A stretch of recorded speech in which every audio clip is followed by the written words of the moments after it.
this works.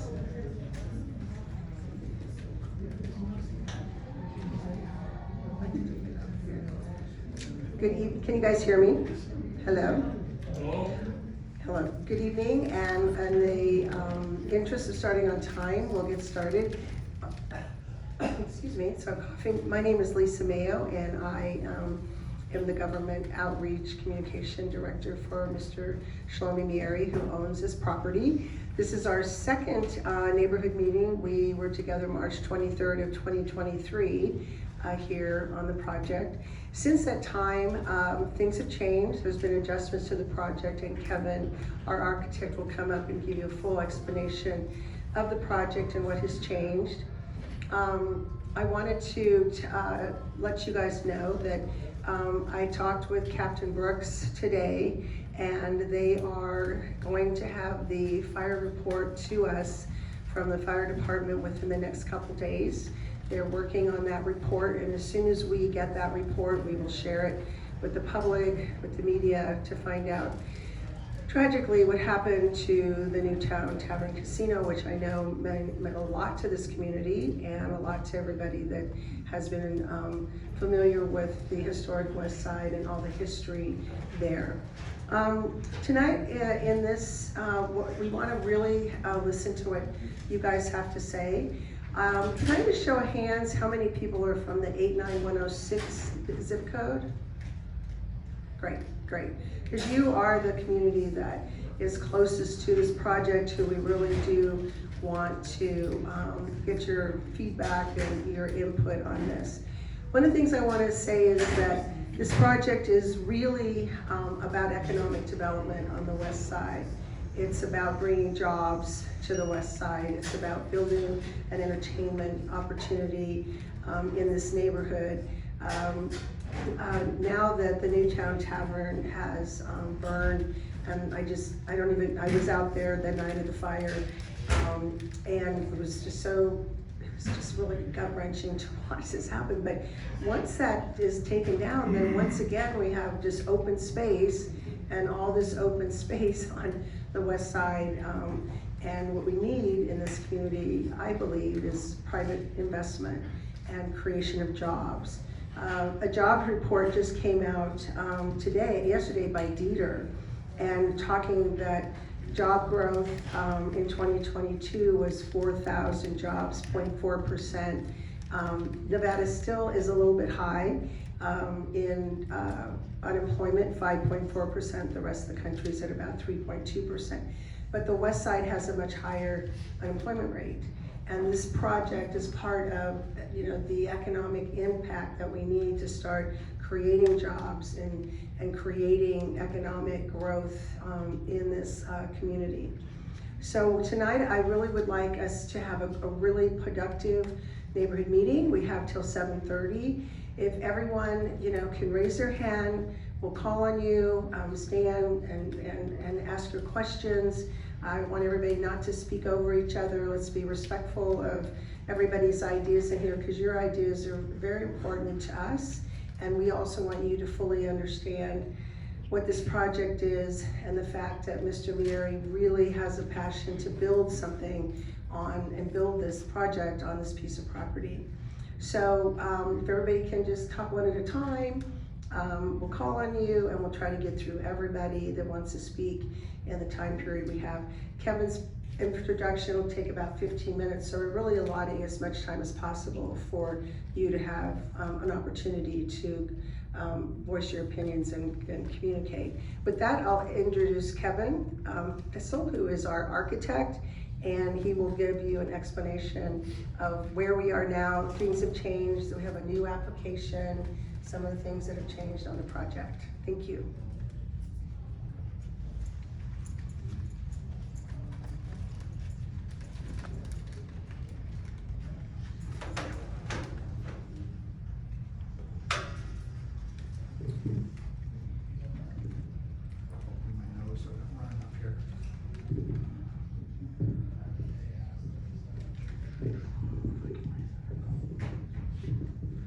Okay, can you hear me in the back?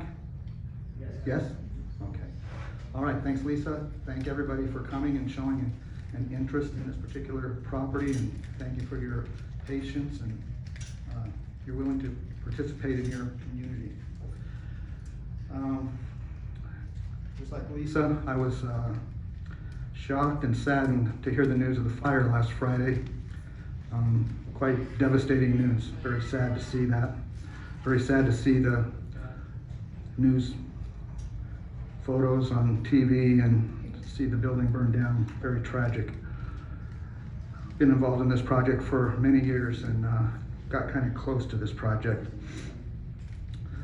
Like Lisa said, we've had several meetings and we have hopefully listened to previous comments, and we have hopefully made some changes that show that we are willing to listen to comments and to incorporate those comments into our project. And hopefully I will be able to cover all those things that we've done tonight. What I plan to do right now is to show exactly where we're at right now with the design, what changes we have made, and to go over the entitlement items that are going to be coming up on the agenda coming up in November. The first thing I wanted to talk about was the property itself. I'm sure you all know the history of this property, but the property, and not the entire property, but let me move this for a second. The thing that's really unique about this particular property is that this corner right here, which is in yellow, is what we refer to as 600 Jackson Avenue. It is limited to a 50 by 140 foot parcel of land. That is the land that carries a grandfathered non-restricted gaming use allowed on that site. There are only two properties in the historic Westside that have that designation, 600 Jackson and the Moulin Rouge property. Why is that important? It's important because you can't just build a casino with gaming any place that you'd like to. There are separation requirements which are quite substantial between churches, schools, daycare facilities, and there are no exceptions to that. So that pretty much limits where you can build a casino. 13 years ago actually, Mr. Miari invested in this property.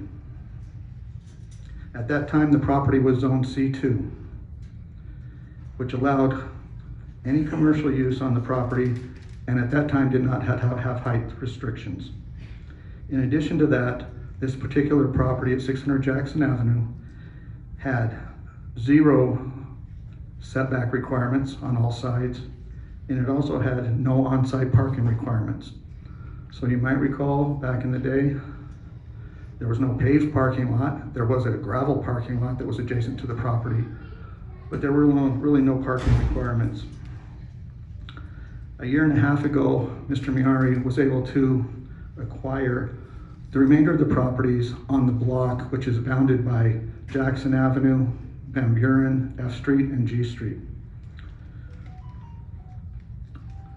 When he did that, back in the day, 13 years ago, well, a year and a half ago, he retained these properties and had a vision for this particular property.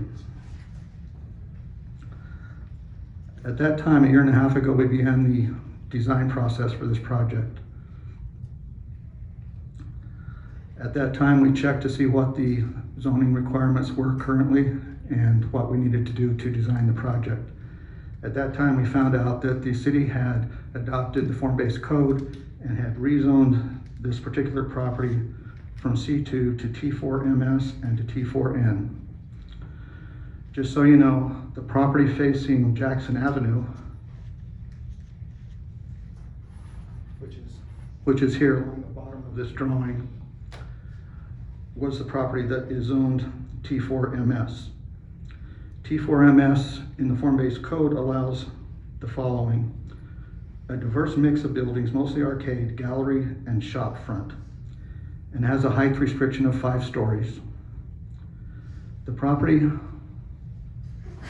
across the top of the plan here, which fronts Van Buren Avenue, was changed to T4N zoning, which restricts it to mainly residential and smaller neighborhood supporting uses, and has a height restriction of 3 stories maximum.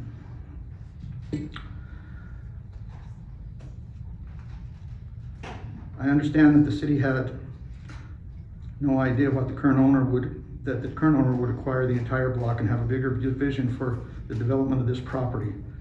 However, the 100 plan recommended that a catalyst project be constructed to revitalize Jackson Street, particularly at the intersections of D and F streets.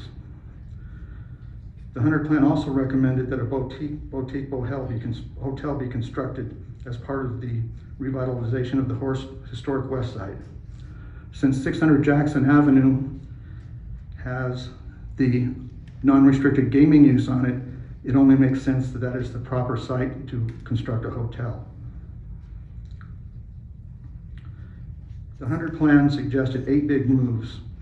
I don't believe it was the intent of the 100 plan that one developer or one property be required to incorporate all of those recommendations of the 100 plan, but I believe that we at least are addressing 4 of the major items. The first one is welcome to the Westside. The owner has decided to change the name from what we had previously advertised as Harlem Nights Hotel, and now he's proposing that we call it the Westside Hotel. The 100 plan also recommends that we create visual interest, which to me means that we should have more of a substantial building. The second item, big step on the 100 plan, was to revitalize the historic Jackson Street, including neighborhood coffee shops, interactive shop fronts, a boutique hotel, and small music venues. We have designed a hotel that includes all of those things. We have, obviously, the hotel along Jackson Avenue.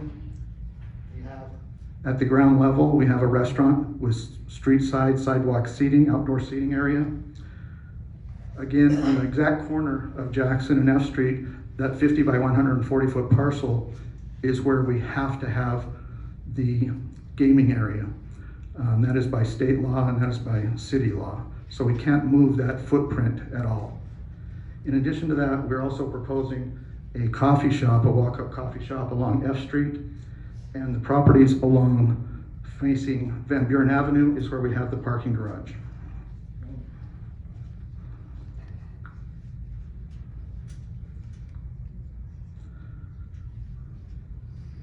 The next item on a big step on the 100 plan said vacant no more, and that talks about vacant properties that need to be infilled with development. Those of you that are familiar with this particular block know that the majority of it has had vacant properties on it for some time. This particular project would fill up the entire block with buildings. And the fourth item on big steps on the 100 plan said to establish Washington Avenue as an African American music experience. Although we're not on Washington Avenue, we are providing a couple of items that would address this. We're proposing a 9,500 square foot nightclub and also a 548 seat performing arts theater, which is located on the second floor of this facility. Now I'm going to go over the specifically the entitlement items that we have submitted at this time so you can understand that. The first item is the zone change from T4MS and T4N to T5MS. By changing to T5MS, it gets rid of the residential zoning along Van Buren Avenue and allows us to have commercial on the entire property. It also gives us the ability to go from 3 or 5 stories to 7 stories. Obviously, 7 stories is not going to be adequate to provide the needs for this particular property.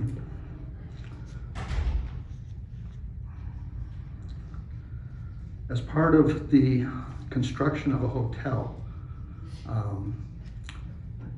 if we want to, right now, we just a week ago received approval from the city of Las Vegas for an extension of time for the tavern use, which allows us to have alcohol served only on the 50 by 140 foot piece of the property on the corner. If we would like to have alcohol served on the remainder of the property, we can't do that. We're restricted to only that corner at Jackson and F Street. In order to expand the alcohol use on the property, we're required to provide 200 hotel rooms. We cannot provide 200 hotel rooms on a site and have a building that's only 5 stories tall. Just not enough room for it. When we provide the building that's with the 200 hotel rooms, we also are proposing something else that was suggested in one of our prior meetings, actually a couple of items. One was on the 100 plan, and that's where they talked about providing residential uses on the property. So we are providing, we'll find it someplace. We're proposing 297 apartment units, 192 condos. The reason we're providing condos, that's something different than we had presented previously before. In one of our meetings, someone asked if it was possible to invest in this property.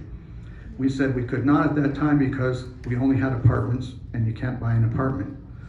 So we changed it so that we have the 297 apartment units and we added 192 condo units. So it is possible to invest in it. In addition to that, we have 222 hotel rooms, which meets the 200 room requirement that allows us to have alcohol served throughout the building.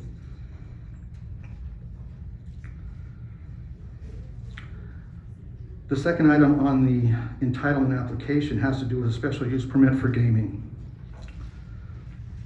In spite of the fact that we have a grandfathered license or a grandfathered use to have gaming only on that 50 by 140 foot parcel at F Street and Jackson, the city still requires us to obtain a special use permit to have gaming on the property. So that's why we have submitted that particular special use permit. The second special use permit, number 2, has to do with the airport overlay area. Since we're proposing a building that is over 140 foot tall, we are required to ask for a special use permit for the airport overlay. Our particular building is, if I can find it now, 462 foot tall. This is the proposed building that we have changed now.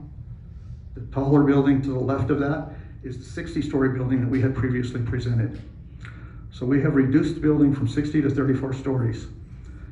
We have also contacted the FAA and received a preliminary review on the allowable height that would be permissible for this particular property. The FAA has indicated that they would accept a height of 479 feet. That's a preliminary review. We don't have our final review yet. Our proposed building height is 462 feet, so we're complying with that. The next item on the application has to do with the vacation. That's the vacation and abandonment of the alley that runs through the middle of the property. This is one item where the City of Las Vegas staff has recommended, I believe, approval for that. And it's common for this type of a development. We also have special use permits number 3 and number 6. It has to do with a massage establishment. As with any resort type hotel, we are again proposing to have a spa and health club along with the pool deck area that we have.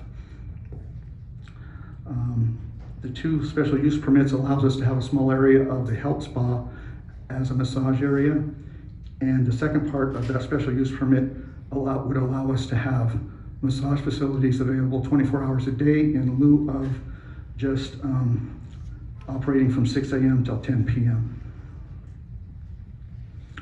Special use permit number 4 is for a nightclub. Any nightclub use that is proposed in the City of Las Vegas requires a special use permit. Again, the nightclub we're proposing is because that was something that was part of the music venue thing that was suggested in the 100 plan. So we're proposing a nightclub. Waiver number 1, the main body depths. In the new form-based code, it says that the main body of the building should be limited to a depth of 200 feet. We are proposing a depth of 284 feet. This particular requirement might apply to something of more of a traditional design where you have a site plan that has on-site, on-grade parking, and you place your building on it in such a way that you can meet that requirement. In our particular building, we have a parking garage that takes up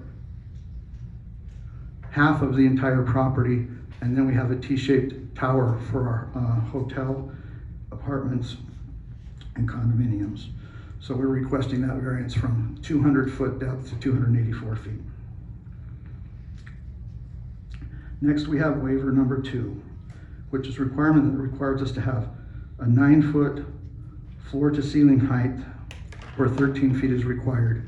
What they're talking about there is around the perimeter building on the ground floor, we are to have ceiling heights that are 13 foot tall. We actually exceed that on the majority of our building. The only place we do not meet that is where we have the parking garage and there's a ramp that slopes from 0 up to the next level. Other than that, where we have the coffee shop, the gaming area, the restaurant, and the hotel lobby, those all exceed the 13-foot height. Waivers number 4 and number 5. These require, the city requires a 10-foot front and side corner setback. Once again, around the perimeter of the building, across Jackson, along G Street, along Van Buren Avenue, and most of F Street, we meet that 10-foot requirement. The only place we don't meet that requirement is specifically on the corner of F and G Street where we have the casino. That cannot be moved. According to the state law, that 50 by 100 foot footprint must stay in that location. So we don't have an option of moving it. Right now, if you remember the building that burned, it was right up to the sidewalk with a 0 setback. And so in order to maintain our gaming in that location, we have to maintain that same footprint. So therefore, we're asking for that waiver. That pretty much concludes the application that we have submitted. What I want to do now is to go over the building changes that we have made. The first thing that is most obvious, like I said, is the building height, reducing it from 60 stories to 34 stories. We did that for a couple of reasons. One was because one of the comments, or several of the comments that we previously got, was that the project was too big. So we reduced it. The second part of that has to do with the approval from the FAA and the height limitations there. So we've done that and met their height requirements. Other than that, with regards to changes to the plans and the building, the basement level that we have is the same as we've always had. In there we have parking along the Van Buren side of the project.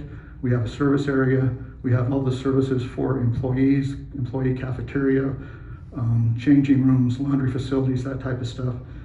No change to the basement area. With regards to the first floor plan, once again, we have a parking garage. The parking garage has 543 spaces. We have adequate parking. We're not asking for any waivers, variances, or anything for parking. We're providing parking which accommodates the casino, the hotel rooms, the apartments, the condominiums, everything on the project. On the second level of the building, again, we have a parking garage along the Van Buren side. We have a smaller casino directly above the one that's below, same footprint, except only 3,500 square feet instead of 7,000 square feet. We're only allowed to have 50% increase in the casino on the second floor, so that's what we're proposing. As I said earlier, we have a 548 seat performing arts theater, which is reduced from what we had previously, which was a 900-foot theater. What I would like to point out there is previously we had in that theater actually started at the second level and it was 9 stories tall. We have now reduced that to 3 stories tall, which, if I can go over to the picture for a minute. Before the theater took this area here, and now it is reduced to this. So above the theater, buildings pushed back to where the tower is, so it's not right up close to the street.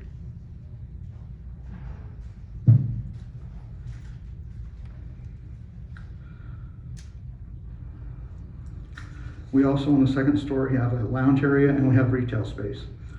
On the third floor, we have the theater lobby and concession area, along again with the parking along Van Buren Avenue. On the fourth level, we have again parking. We're proposing a nightclub, a restaurant, and management offices for the apartment units. On the fifth level plan, we have convention space with kitchen facilities for the convention area. On the sixth level, we have what we're calling the Berry White Lounge, which is 9,500 square feet, a pool deck with 4 pools, a pool cafe, a spa and health club, and administrative offices for the hotel. On the seventh level, we have reserved for mechanical electrical space. Above that is where we have the 297 apartment units, which include studios, 1-bedroom and 2-bedroom units. We have 192 condominium units, which again are studios, 1-bedrooms and 2-bedrooms, and the 222 hotel rooms.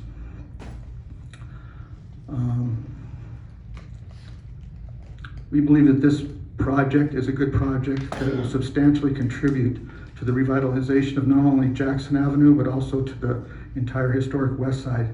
We believe that it will provide not only job opportunities for this location, but also business opportunities for adjacent properties. Thank you for coming out tonight. Thank you for listening to me. I appreciate your patience.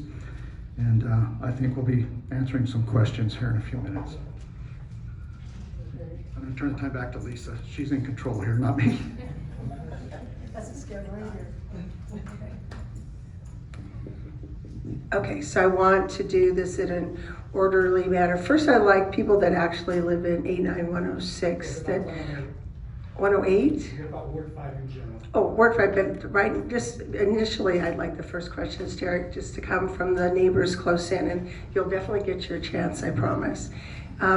Yes, back here, Sheila? Hello, yes. You can stand up. I have a lot of questions, but I want to ask this one. Why, based on the study that was done, why did you feel that Jackson Street was an important place to put this particular, venue, this hotel here? What research and study that was done that you felt that this was really a good place to bring this hotel and casino here? I think I'd answer that by saying that it is the only site that has a gaming license. And in order to have entertainment in Las Vegas and a hotel property and this kind of concentrated project, you have to have a gaming license associated with that. So that's the primary catalyst, is we do have the only, there's 2 gaming licenses. And Mr. Mieri, I will tell you, just went in front of the Gaming Control Board. We went about 2 months ago, and he had unanimous from both the Control Board and the Gaming Commission to renew his license. And Commissioner Assad was very clear to say that he hopes when Mr. Mieri comes back in 2 years that there's construction and this project is moving along, because the Gaming Control Board would really like to see this project become a gaming property. Okay, I hope no one else gets offended if you don't mind just asking a couple questions.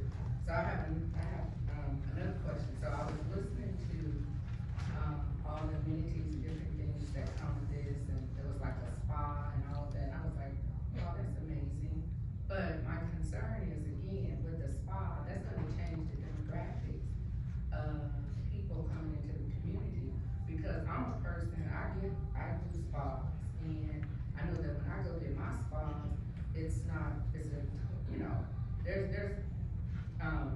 a lot of African and Black people get spas, but it's just the demographic is gonna change. So I know that when you're talking about spas, nightclubs, and everything, then you're catering, to a different demographic other than just community. Another thing I wanna talk about, when you was talking about jobs, I have a concern with that. And as you know, that Nevada is an at-will state. And so at-will means is the employer and employee have option at any time to, you know, get rid of somebody or leave the job without, any type of repercussions from whichever that employee. So what guarantees that the people in this at-risk community is gonna benefit from those jobs? And just say, if you do hire some of them, just to open it up, what is gonna be the guarantee that they continue that? Because let me tell you, as you know, in this community, and what, I think it was like, it's probably about 16%. I know some of the city individuals in here, but I know the unemployment was at 15%. Prior before COVID, I know that it kind of superseded a little bit after that. So you know that in challenged areas, there's gonna be some challenged people. So how are you going to, this, development property right here is gonna cater to this demographic of people. So I can foresee that it's going to, and that's my concern, being born and raised on here. I do wanna see the redevelopment of this community because it's so important. You know, we wanna see the growth, we wanna see new business and new opportunity, but also on the flip side, you know, we don't want, well, let me say, I don't say we, I don't know what everybody else, but in my opinion, being born and raised here and being part of this, I don't feel that it would be beneficial to, the people live here who pay taxes, who, have, you know, contributions and, this big old hotel. So I know that it's gonna change the demographics with the spas and the club and all that. Not that, you know, people don't, you know, right now it's diverse community. It used to be all black, but now it's diverse because we have Hispanics over here, and that's okay. But what I mean the demographic is, I mean the economics, and that's good too. I mean it's gonna bring, you know, people who can pay for spas, but how is that going to benefit the community? It's gonna benefit the owners, but how is that gonna benefit the community?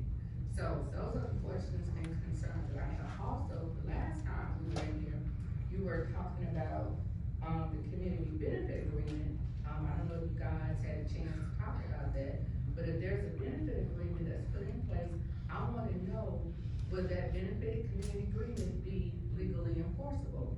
Meaning that everything that you guys have stipulated that you wanna do for this community and the people that it is not enforced, you can be sued. Okay, let me try to answer your questions. First, your question about the spa. You know, we are trying to, the property owner is trying to build a world-class, a very nice project, but we are also, as you can tell from the restaurants, the casino, the entertainment, will all be very sensitive to the history of the historic Westside. I think that we have to be. It's part of the backstory to why this was built here and the community around it.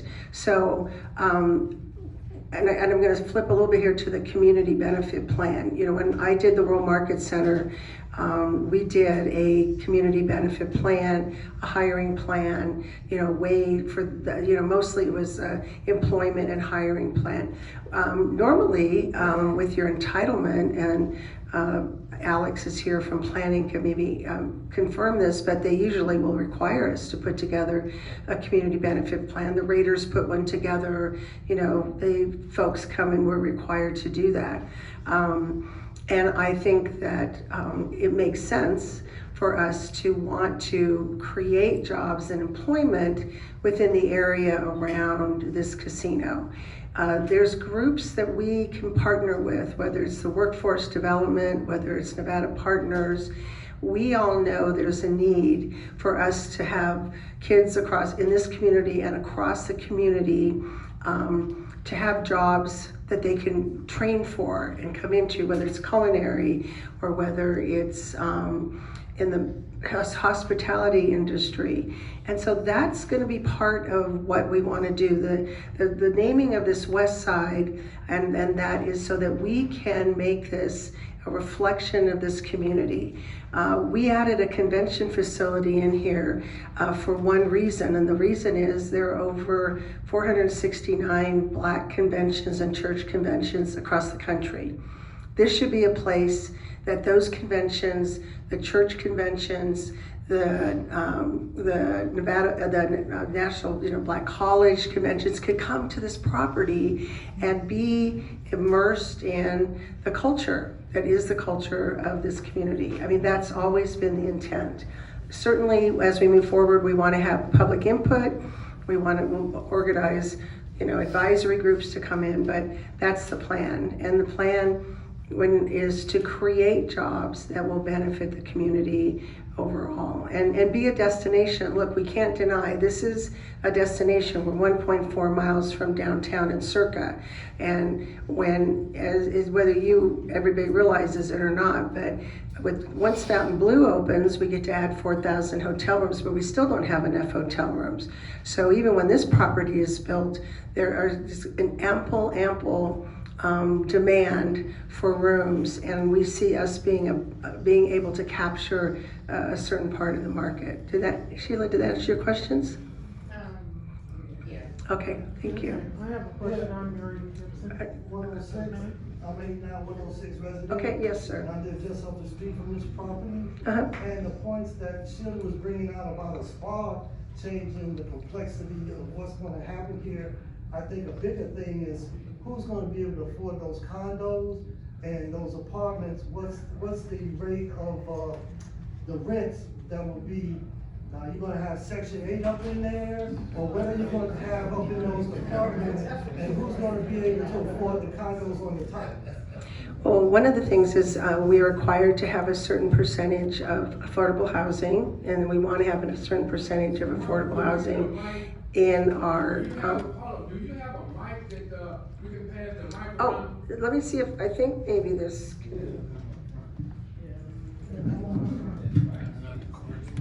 Is this coming? Oh, that's pretty good. Maybe people can.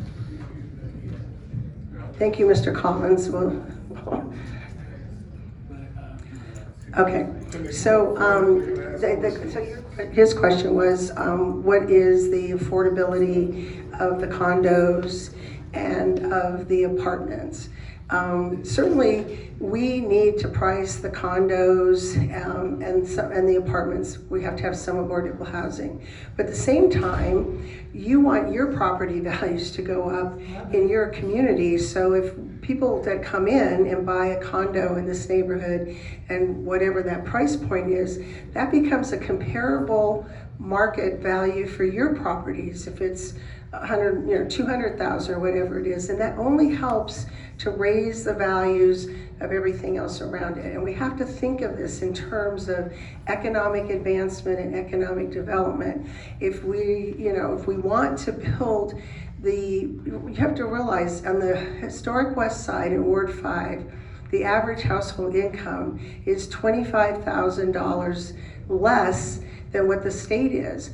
We want to take that income and raise it. We want it to be jobs and to make that go up. And in order for that to happen, you are going to have people coming into your community and paying above what maybe the neighbors could afford in the housing. And you're going to have apartments. Think of the idea of our kids coming in and being able to afford a one-bedroom apartment, working at the casino, making a good wage, moving their way up, and then buying a condo someday. That's what we have to start thinking about, is the future generation and how we can build something on this property that helps build, it helps raise all the ships when people do that. I think this lady had one right before you, Derek. Okay, I see that my name is Miriam Gibson. I see that you have lowered the number of stories that you're gonna have here down to how many now? 34. Okay, the base, has that decreased any? Is it the same as if it would be 67 stories? The footprint is the same, it's just that we've lowered. Lowered, okay. How many people is gonna have to lose their land in order to accommodate that hotel? Lose their land? Yeah, houses. Okay. I mean, have you already have the land space available to build that down? Yeah, we've already, Mr. Mary owns the entire block, so Okay. nobody will be displaced. The property is owned, and frankly, it's now because of the fire, it's just about all vacant. My name is Derek Washington. I'm going to be honest. I'm an architecture buff, it's sort of my thing. This was never going to be built, never intended. I've been to meetings where they talked about there's going to be all of this housing for employees. Now, this building is here. So where did the housing for employees go? They keep telling on themselves. The gentleman said that the condos are not to live in, but to invest. That means Airbnb. That means people, timeshares, Airbnb, that means people who don't vote. Also, all of the entertainment facilities, none of them will be Black owned. None of them will be Black managed. I'll tell you how I know. Thank you for asking. Whenever these developments happen, Black vendors go and say, hey, I'm here, I have a business. Then they say, oh, you don't have this permit, you don't have this training certificate, it costs $500,000. It always happens. It's how gentrification works. Did you notice that there's supposed to be a convention center here to get all of the Black events? So in other words, Harlem Nights, which is now whatever you want to call it. Does everybody know what the Okie Dokie is? This is the Okie Dokie Hotel. So all of these facilities are going to be for white people. I don't know, give me a moment. All these facilities are for white people to own Black stuff, Black conventions. You know, Essence and Fashion Fair, they ain't owned by Black people no more. So lastly, the 100 plan you keep hearing about, second to lastly, the 100 plan you keep hearing about, if you look at the drawings, there's all these drawings of all these people enjoying the coffee houses and then walking their dogs. Not one person in the drawings is Black. Stop. Now, one last thing, we're gonna talk about the fire. We're gonna talk about the fire. Fires, no, we're talking about fires. So, a fire is always the first sign of gentrification. How many fires have you seen on the west side? Okay, all right. They're not by homeless people. This one was not by homeless people. So Lisa, I have a question for you. When you guys bought that casino, you put in machines, you put in safes, you put in, nice stuff. Did you not put in a fire suppression unit? Did you not spend the money on that? So your guys are asking us to trust you with our community, but you couldn't even protect the last building, the last piece of Jackson Street that survived. You didn't protect that. So you can't protect us. You're not intending to protect us. This is not for us. Just know it. If you want this here, great, but you can't come in. It's like a plantation. So I'm just saying no to this. Understand what it's about. It ain't for you. Okay. So Derek Washington, I've known you for a long time. And I want to ask you, what other project that has ever been built on the west side can you possibly say that what you said about none of it will be Black owned, none of it will be this, none of it will be that, because you have nothing to measure it against. There's nothing that's been privately built really that's coming here of this magnitude. And that's, pardon me? Do you guarantee that you will have Black-owned businesses? Do you guarantee? I guarantee we will have Black-owned businesses. I have talked with vendors. I have a list of people who have called me for interior design, for different types of things. I mean, you can't sit and say that this is what's happened when we don't have anything concrete to say. If you look at the investment on the west side, it has mostly been infrastructure. How much did they spend to make Jackson Street look pretty? $40 million? How much are they spending on infrastructure? How are we ever going to earn this infrastructure back if we don't build something that generates tax revenue and property tax and employment tax? Who pays for that? Because right now, the government, the city of Las Vegas, is putting certainly money into Jackson Street to improve it. That's great. But at some point, a private investor has to come in and build something that generates tax revenue, that generates salaries, that generates disposable income, discretionary income, so you can come and enjoy this. I don't believe that there's no effort to say, oh, we're just going to make this so the community's not improved. I live in this community. I'm gonna live here. I'm only 66. Hopefully I got another 20 years to be running around. And I wouldn't personally let that happen either. That this becomes something that is not gonna support the community. So when we throw out things like that, we have to have some concrete evidence say it's happened before. And I don't wanna say that. No, you, Taxes gonna increase. no, we don't want to talk. I want somebody, Sheila, can I let somebody else and then I'll come back to you? And yes, Yes, my name is Swayze Fields. I was born and raised in 89106, and I still live in 89106. Oh, I have truly no lungs, so you can hear me. My name is Swayze Fields. I was born and raised in West Las Vegas in 89106, and I still live in 89106. My parents' house here, and I own a house in Bonanza Village. So what the gentleman says makes some sense. You know, I also know that, you know, when you start these projects, it's good to say, oh, we're going to have black businesses, but in talking to like the commissioner and city council, they're always saying that there's not enough black businesses that are prepared to take on a venture like this. And so it'll be a while before you'll have those kind of people ready to get off the ground to do it. So in the meantime, it'll probably be people that hold license with a black face or a Hispanic face in front. You know, so I mean, but the other thing I wanted to say though is that last night I happened to be at a friend's house in Rhodes Ranch, and you know they're building Durango Station over there, and the work that they're doing to the roads, and I mean it's right by the freeway, and there's so much work going on to ensure that people will be able to get in there, that trucks will be able to get in there for deliveries. And it's just hard for me to see how you're going to have all that Van Buren, the big trucks that do deliveries, and then just for people to find their way over, you know, it's just going to be a little difficult in that area. And so I'm wondering, what are the traffic pattern studies, and what is the plan to make sure that there'll be space for that? Okay, I can answer.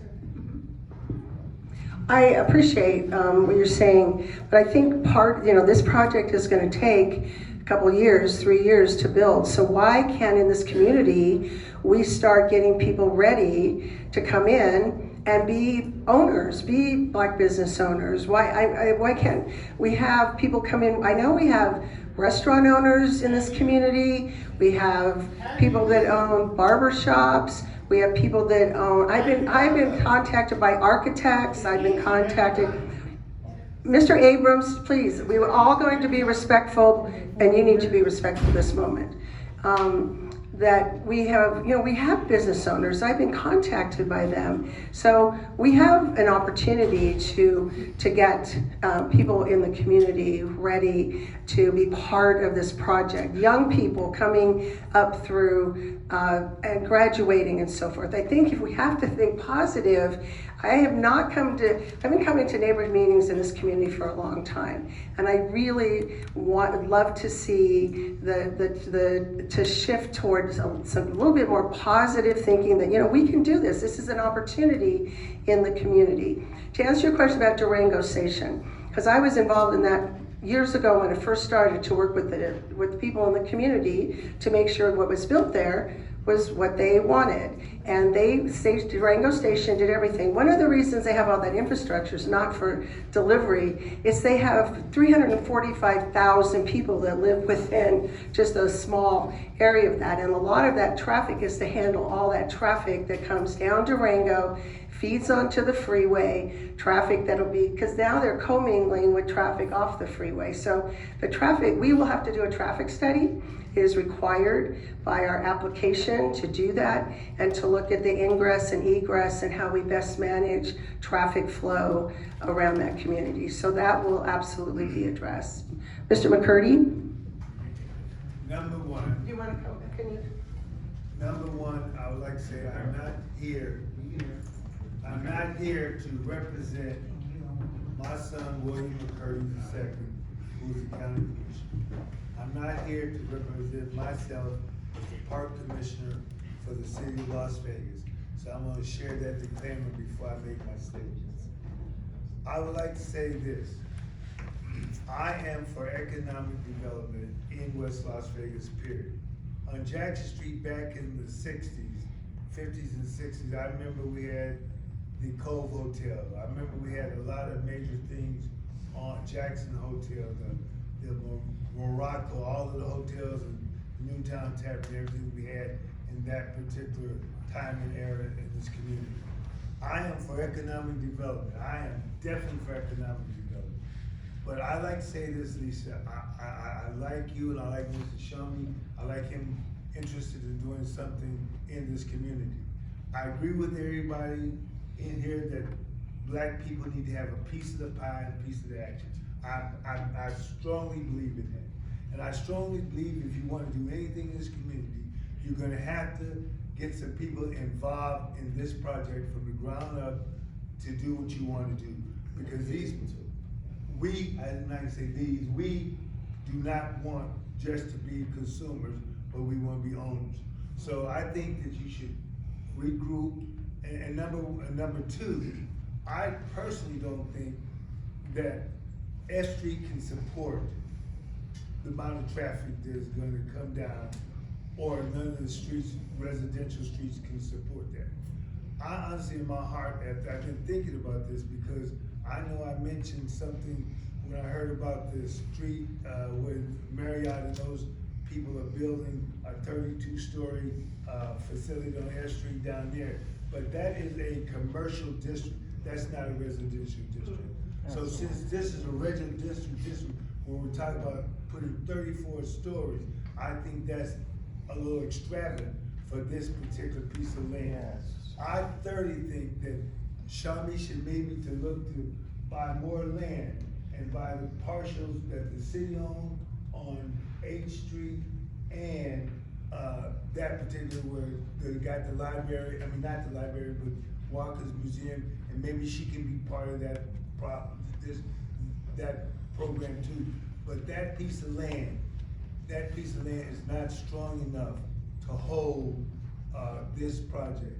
And I honestly think after I listen to the entitlements even make me think now after I listen to all the entitlements that they want, that they need to really reduce it to what is already.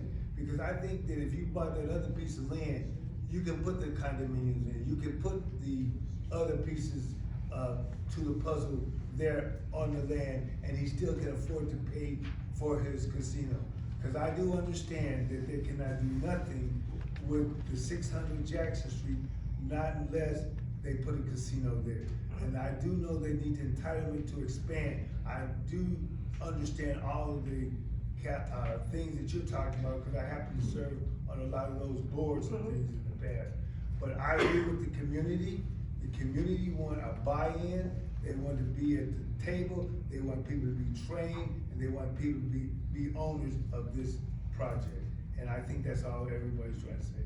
But the project is too big. Okay, thank you, Mr. McCurdy. Let me answer Mr. McCurdy's question. First, I know a lot of you, and some of you probably have, if you've ever been through this entitlement process, we wouldn't come out to the community and form a committee and start working on this unless we know we can get an entitlement. It took 7 years to get the World Market Center entitlement, and it is a daunting process that you have to go through. And I've been through many in this community and other states and so forth. What Mr. Mieres had to jump through hoops to get this project to the point that is now is beyond my comprehension. I can't tell you the work and the time and the effort, and time is money. And Mr. Shlomi has spent a lot of money just on the entitlement process, making the building smaller and so forth. So once we know that this is going to be approved, then absolutely we can come back to the community. Absolutely we can tell what you're talking about.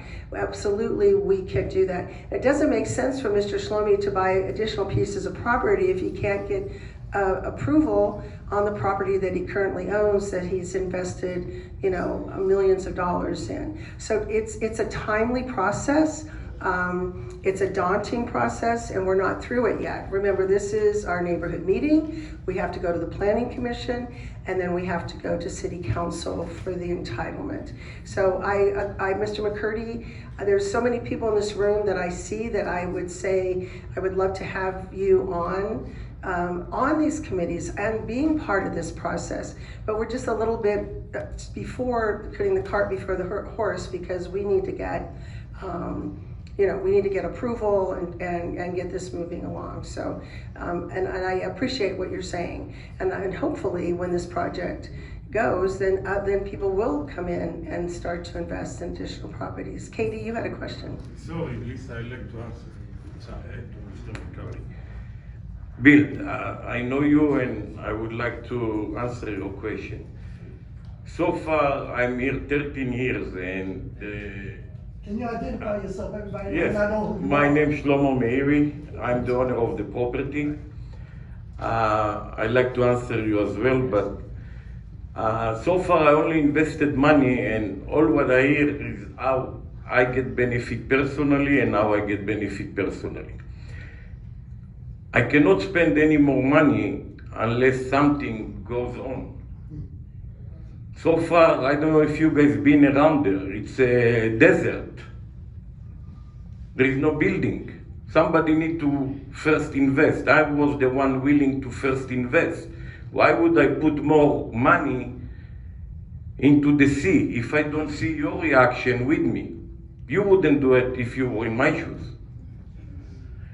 Another thing. Before you start, how many black people do you employ? How many black people? You can ask me even how many white people, 0. And how many, okay? I'm the employer of myself. So it's nothing to do with black and white. I understand for you, not for me. If you notice the project called Harlem Nights, you don't think I'm gonna bring red hair with glasses to a Harlem Nights project. So I can promise you 100% of the people that will lease the places and available will be black people. That I can promise you. And Harlem Night, there is nothing else to understand. That is the project. That is the theme. The name is the Westside. So I come in to do good for the community. I don't understand why there is so much resilience. I don't know if you guys went outside and looked around lately. So, can I answer that question? Sure. Why you said, why is the resistance? I don't think people in this community, they want I'm to sorry, see. you need the microphone? Yeah. You can come in. I had my hand up because I have a chance to.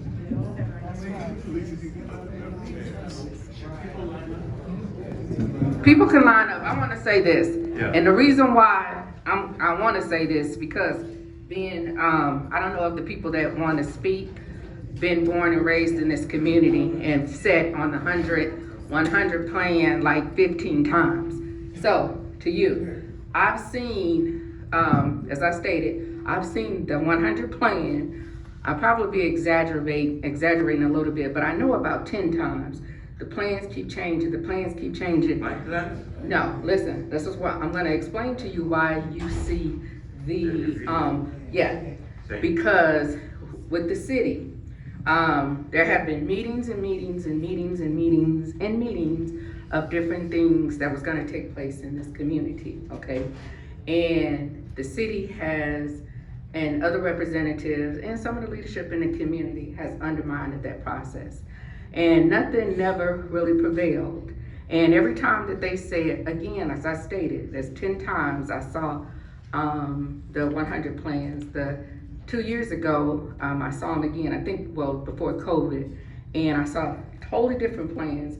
This hotel wasn't even on there. So, From the city. From the city. So I'll tell you something. The city tells me that they want to put a retail store in there or a community center. So how they plan to do it, I don't know, to steal the property, to buy the property. It's my property and they planning what to do. You understand? So my question is, what I'm alluding to is, Yes. since everything that I just shared with you, Yes. how do this community trust you? People can say anything, and a year from now, things change, especially if it's not written, it's not put in writing. You know, you can say, I'm gonna hire blacks, and I'm gonna do that, which I I'm willing think, to sign, put it in writing. well, let me say this. I come with a good intention. I coming to do good. I'm not coming to take advantage of no one. I spend my own money on something that I maybe make it up, maybe don't make it up. And let me say but I'm something. coming with a good deed. And let me say something else, as Derek shared, Yes. that property mysteriously Ben, burned. so let me ask you. So let me I explain finish. to you one thing. I answer you. Okay, go ahead. Okay. This property at fire sprinklers, there is no monitoring any alarm gonna be there because it's a vacant property. I cannot get fire insurance because it's a vacant property. So the most losing party in this, because right now, there is not even a building 12-foot that I can refinance.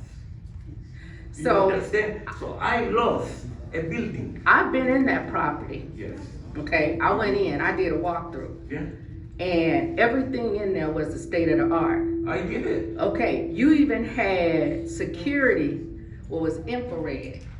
When it was at the silver tank. So you know I know what I'm talking about. Yes, go ahead. It was infrared, I saw with my own eyes. This is nothing that nobody said. So you Yeah. invested a lot of money Go ahead. in that Tokyo property. Not in Tokyo. I mean, Tokyo, it was somebody Okay, else. but in that Before property, and after, yes. it was the state of the art, everything. It was beautiful in there. I saw it with my own eyes. Yes. Saw the infrareds, I saw everything. So what concerns me is that all of that, and it didn't have a good sprinkler system to protect There is that no property. fire, nobody will insure the area for That's why you fire. need sprinklers. What? That's why you need sprinklers.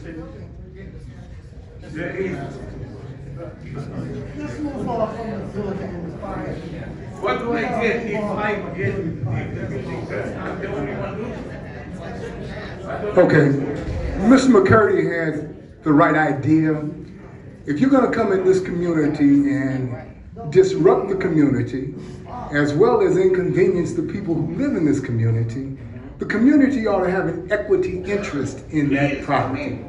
I'm talking about a real equity interest without an investment, because the community has already, but you need to make that commitment.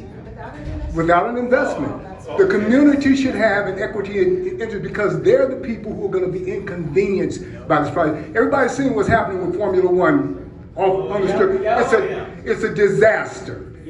This would be a disaster in that community, and I like the project. But if the community is gonna be inconvenienced, then one, you ought to commit to link development. Meaning you ought to also be willing to help invest and leverage your capital and leverage your borrowing power so that we can build other projects in the community. Additionally, you should. Move one by one. But wait a minute. So my question to you then is, if this doesn't go, are you committed to other projects in the community? Or are you just going to take your ball and go away? If this doesn't go. Say thank you very much. I came with a good deal. But are you willing And to don't- invest and in you grocery get out. stores No. and other things? Okay, so your commitment is not for the betterment of the If you go community. against me for no reason, It's not about going against you. The city may go against you. So the question is, are you committed to making certain that the people in this community begin to prosper?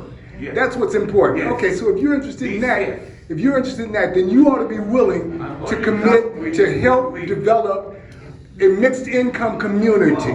I'm willing. The other thing is, have you ever seen a casino in Las Vegas that has Section 8 housing? No. How unrealistic is that? And they shouldn't allow it. Here's what happens. If someone doesn't pay their rent, what happens? They get evicted. And when you get evicted, what do they do with your furniture and your belongings?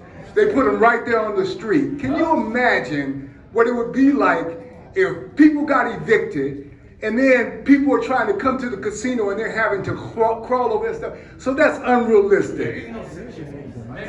Okay, any kind of rental property. You don't have casinos that have rental, so it ought to be a realistic project that's going to benefit the people in this community. Thank you. Let me, wait, we want everybody, hang on, you guys, listen. We want to give everybody, not the same people, a chance. I do have a comment to this gentleman that, the Rural Market Center, if you would have come to my owners who paid 60, money to build 60 acres and $1.9 billion to build the first 3 buildings, that the community would be able to invest in that, if a community member wants to come and be part of it, but it's difficult to be able to say that an entire community should get a piece of a private property. It's just I've never seen it anywhere, and I do projects in California and everything, so I wanted to just say that. I have this gentleman here who hasn't spoken yet. Hello, my name is Michael Stale. I've been in this community for over 30 years. My question is that in the construct of this building in this project, have you targeted out black-owned construction companies and security teams and advisors? And if so, can you name some of them? We don't have an entitlement yet to build, but I can tell you that Rose Phillips, who who does construction cleanup in this community, is somebody that I would call to work on this project. We have Mr. Hicks in this audience here who actually does construction, and a host of other people here in town.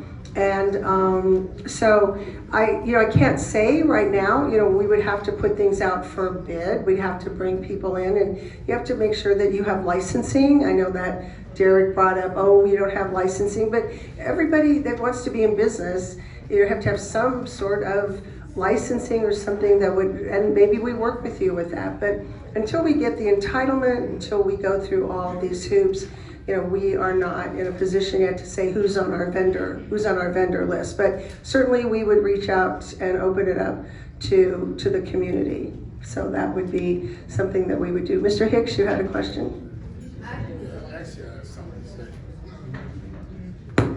My name is Timothy Hicks, born and raised in this community. I am a general contractor. I just want to say that it's sad to see what's going on in our community. It really is.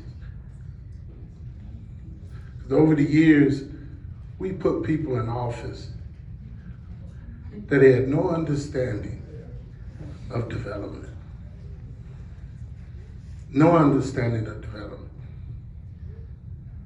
In order to build an infrastructure, a city, a county, a state, neighborhoods, you have to have people that understand development. And development is not just a carpenter. It's doctors, attorneys, lawyers, psychiatrists, psychologists. It's a number of all those individuals. You need them. So I want to ask a question. How many bankers do we have in here?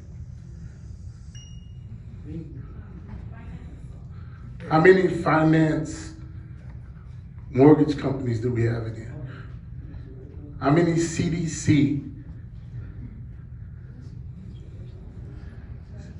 How many CDC? One. How many CDFI? So the thing is when you talk about, we don't even have bankers in this room. We don't even have mortgage companies in this room. And when you talk about general contractors playing a part in this building, I know I don't have the bonding capacity because I teamed up with Las Vegas Paving just to do a project out at Nellis Air Force Base. So we don't have Wait a minute now, I'm trying to give us some understanding of why we in this position that we in. We're fighting development and we can't even participate because we haven't put in the infrastructure to do that. I know that this is going to be a hard task.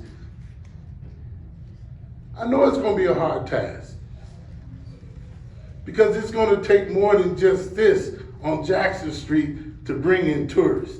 It's going to take all those other properties to be developed. The question is, what do we have to offer to go along with that? Why aren't we meeting together and say, wait a minute, we got somebody that want to develop, let's put our team together. But it's not what you develop, it's how you develop. There you go. And it's how you invest. There you go. And so, I've been in the city of Las Vegas for 70 years on the west side. I have property on G Street on the west side. So everything that I'm hearing, it doesn't really, help me to focus on, the hotel and what's to come to the west side. And in my property, they're talking about closing down alleys, but not one time have they come to me and asked me how it could affect me.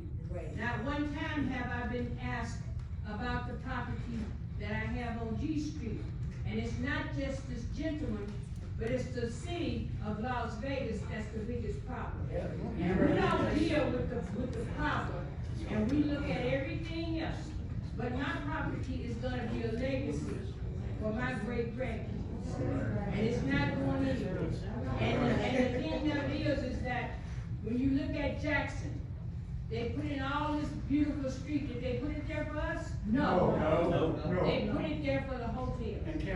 And also, when you ride down that beautiful street, what do you see? A bunch of junk, a bunch of nailed up stuff, hurt stuff. So, the alley to my apartment, if it's closed down, then my tenants wouldn't even be able to go in to park. That's where the parking is. You would close down the garbage area to where the garbage would go out on the main street. And so it's just so much that I can go on to talk about. But, the west side, when you're talking about the history of the west side, there's a lot of history. But everything that we have been promised from the state since, the New Jerusalem building, had been torn down. And they promised us, shopping areas. They promised us, buildings that you could go and shop, shopping malls. That's all we get is a bunch of lies. And Panda Express. I'm gonna say this, mother, then I'm gonna let you have the mic. And I asked for rezoning for my property. I only wanted to go up 2 stories. They told me that they wasn't rezoning. And so everything that we as black people have tried, the Cole Hotel was pushed down. Why? No whites came over here because they didn't feel like that this area was good enough. Okay, there's the Texas and the Fiesta. We did go up there, which is not that far. They pushed that in. So, all I'm saying is that you didn't even mention our black kids. In Henderson, there's football fields. There's bowling alleys. There's the Raiders doing this. What do we have? I didn't hear anything about a computer lab or a football field or a park or a theater or something educational. So all we get is beat down. And while you talking about construction and laborers, no, because they don't want it. They just want to come in and take the property, something that we have worked for years, that my mother has passed on and left for me, and I'm gonna maintain it. If I have to, I'm not gonna steal, but if I have to beg, I will in order to keep that property. Because I'm just tired of just everybody, well, just people as a whole. people. And then you had to go to the city to get all of this stuff started in the beginning. And we are not treated like people, we're treated like animals. We're treated like we don't even belong here. And for 70 years, it's a long time to be in one place and to see it burn and torn down. And then this beautiful hotel is supposed to come and sit on the corner with all this other garbage. That's your elected officials' fault. So I want to say, and piggyback on pretty much what she was saying, is it starts with the leadership that we vote in. Yep. And over the years, we continue to vote for the same clique Yep. that's going on that's destroying our community. Yep. We need someone that understands development, that's going to reach out to the community for those expertise, the expertise that we need in order to make a way for our young people. It's time out for us. It's now to think about the young people. All of Sun City Summit is built now, and none of our kids will have ownership of it. All of Henderson is being built now, and none of our kids will have ownership in it because it's already developed. So I'm saying that the Westside ain't got much left. Because when we look at what the city has done to me, they said, Tim, why don't you participate in the development? We got builders, along with Mr. Marcus, who just bought the barbershop, the Collins. They says, why don't y'all come together? We have some developers that's willing to put the money up. And we'll allow you all to own the property and have your business down below, but we'll build it. And I said, well, what about the ownership of the facilities above my business? Well, they're gonna govern that. Plantation. So here it is, you willing to participate with me if I'm willing to give my property up. But if I'm not willing to give my property up, you're not willing to invest. We paid, and then I'm gonna sit down, we paid, the city paid almost $1 million for New Jerusalem. And then turn around and allow somebody to buy it for $1. $6. Right. How could we let that happen in our community? They use our money, which they wouldn't give to us, and then turn around and let an outsider have it for $6. So what's your We have the wrong leadership. We need somebody that understands development and that's gonna corral and bring us together to make this thing happen. So are you for this or against this, Tim? Why didn't you tell me? I'm sorry. For The development, city of Las Vegas. but together. Did not, excuse me, the city of Las Vegas did not pursue Reverend James Rogers. Reverend James Rogers went to the city and asked the city to buy their land. But then they Number sold it to two, them. Oh, hold on. Number two. He's at the mic. for $6. Can we stay in order, please? Okay, yeah, okay, I wanna get back, I wanna, Let me finish. okay, wait, but you had a chance to speak, Mr. McCurdy, I understand what Mr. Hicks spoke. I appreciate you, Mr. Hicks, and thank you for your comments, but what you said, and I heard a lot of people agreeing, we have to start somewhere on the west side. And all I see is people talking, I understand the city of Las Vegas has invested money, but we need a private individual who's willing to put their money at risk to build a project. And once you start that project, the other things will start to come. I know we said, well, Henderson is there. I did the original study on Water Street 25 years ago, or however long Jim Gibson was the mayor. And Water Street was nothing. I mean, Water Street was just, there was the prison and the city and the building and not a lot else. And we put together a plan to bring in businesses and to have an anchor on one side and an anchor on another. And the first thing we started was with the farmer's market, believe it or not, to get people to come to Water Street. Now go to Water Street. They have an ice skating rink. I appreciate what the lady in the back said about having, but you have to start somewhere. And Mr. Mayor has 2 acres. And why does he have to build up? Because he wants to build a project that will work, and it has to have a certain amount of critical mass and a certain amount of elements, so that's why we have to go up. But the community has to start somewhere, and this is a private individual who's willing to put their money in to get something started. I know, Katie, you can come after this gentleman. No, the line formed over here. She's been trying to speak. She recognized me 20 minutes ago. My name is Chandler Cooks, born and raised here, 89106. A common theme that I've heard amongst everyone is displacement. So I want to ask a couple questions. First, will there be any displacement impact studies conducted to assess the consequences on this project on the existing community?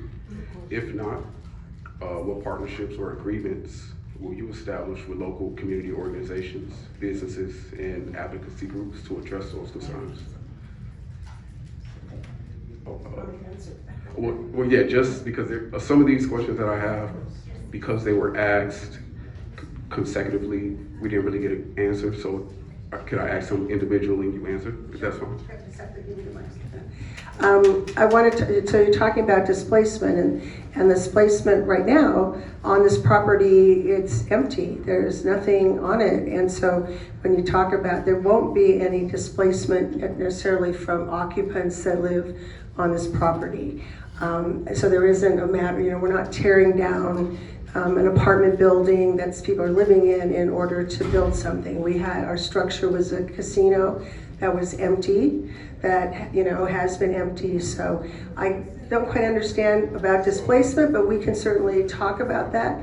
And then you asked about working with organizations in the community. Absolutely, we have to work with organizations in the community. After our last meetings, like I said, I met with several business owners and talked with them and people that were coming in, what are the next steps? But we can work with workforce development, Nevada Partners, a host of other groups that you might suggest, certainly working with UNLV and CSN and other places like that.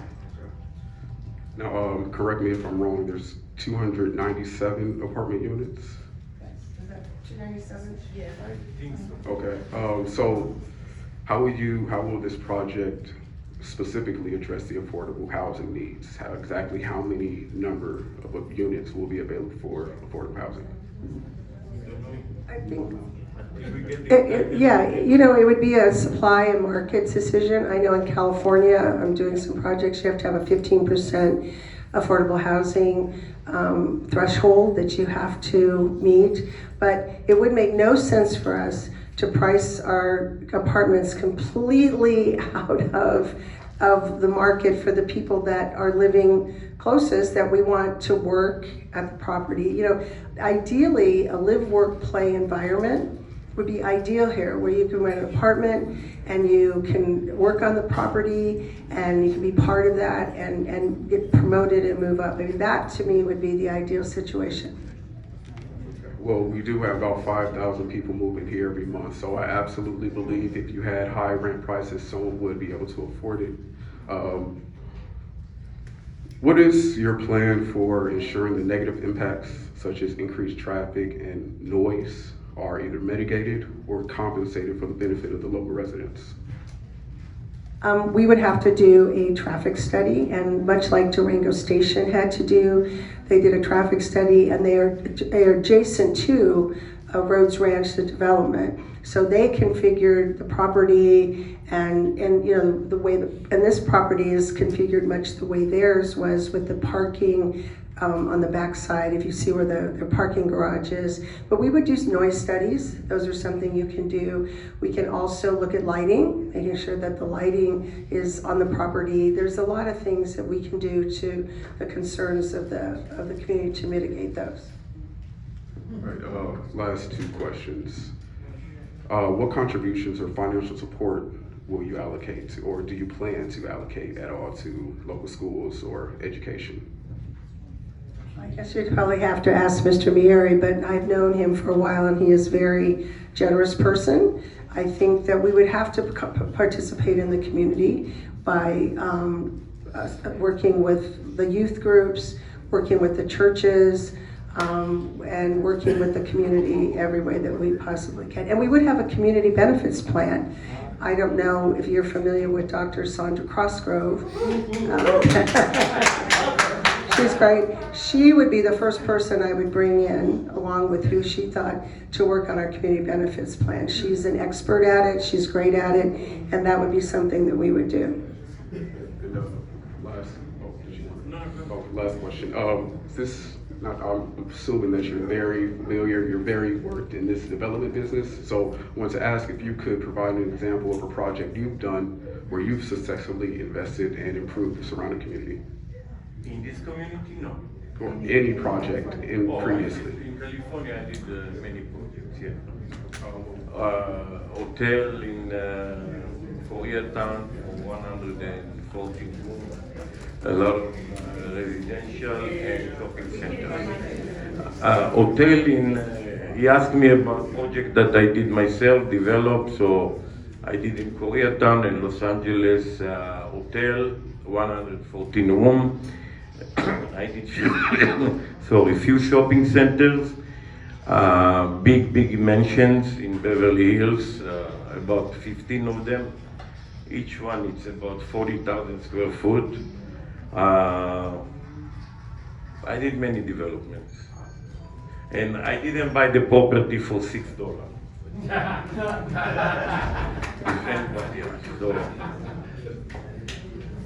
So far I invested my own money, and I'm in this project for 12 years.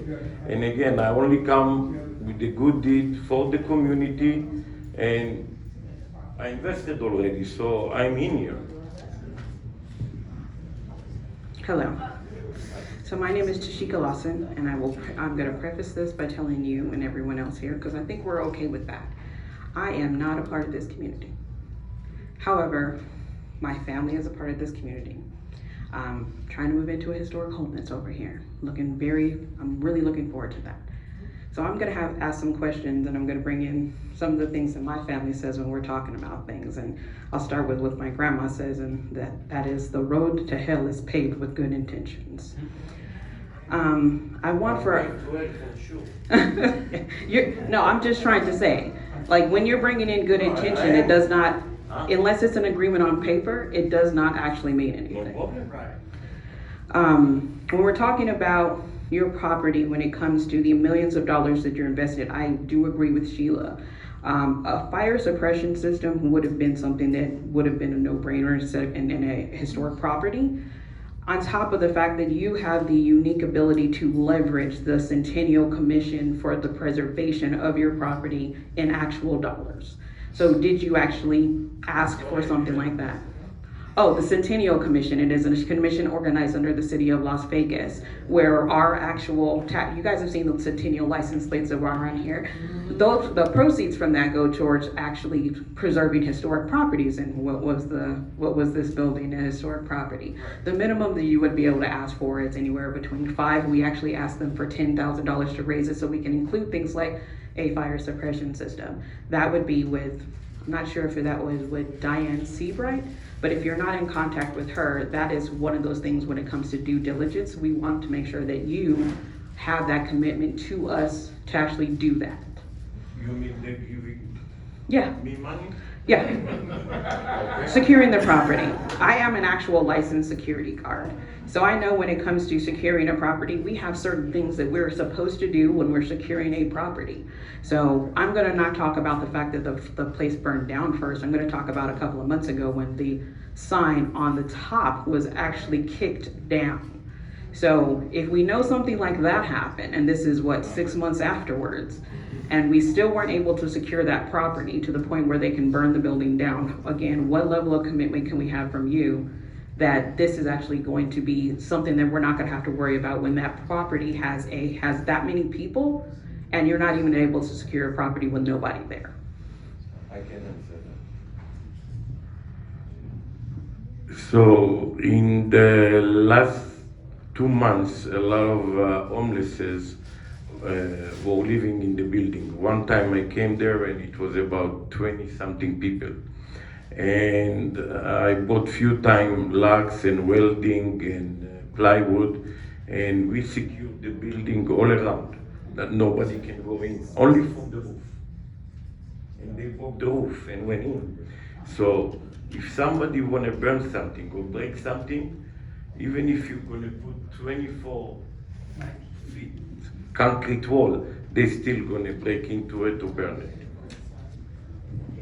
I'm actually not talking about that, because we do have certain buildings such as the Elks Lodge, where we had to have security on site to be able to secure when people were coming in and out. That was a requirement by the city council. This building was abandoned. It was abandoned. However, we do know part of the issue that we ran into with the Greater New Jerusalem building was not being able to secure the property. So if you're like what I'm trying to say is, when it comes to investment in a property, if you know that you have an intense presence of homeless persons in your neighborhood, and you still allow for not only an above access, and you don't even have a security patrol who's driving around there, that is not your best investment trying to secure a property. That's one of the things that we just want to make sure that if you're trying to do things and say that you're here for our community to be able to do that, believe it or not, we have at least 1 or 2 Black-owned security companies that would have benefited from being able to secure the property in our neighborhood. So I'm the one that got lost when the building got burned. No, we lost, that's what you're missing, that's the problem. So- How did you lose? Oh, no. I am talking, so I want to make sure that we get these questions. So it's very important, especially in our community, that we're able to follow the rules that you set forth, right? That's the one that we agreed on. So securing the property is one. Data collection. What data collection are we even doing for the people who are in this room when it comes to the actual demographics that would even want to participate in building this as a community together? That is one of my questions. And because data is key in this day and age, how are you currently collecting information, demographic information, projections, to be able to gather and redispense them to our community? We used the recent census reports. That was done in 2020. We used recent census reports, and if you go out onto the website for our Nevada state legislatures, for each of those districts, they have a current demographic for each assembly district, senate district, and it's up to date. And that's what we use to look at the demographics. That's where we came up with our figures of income. And then recently, Dieter just put out a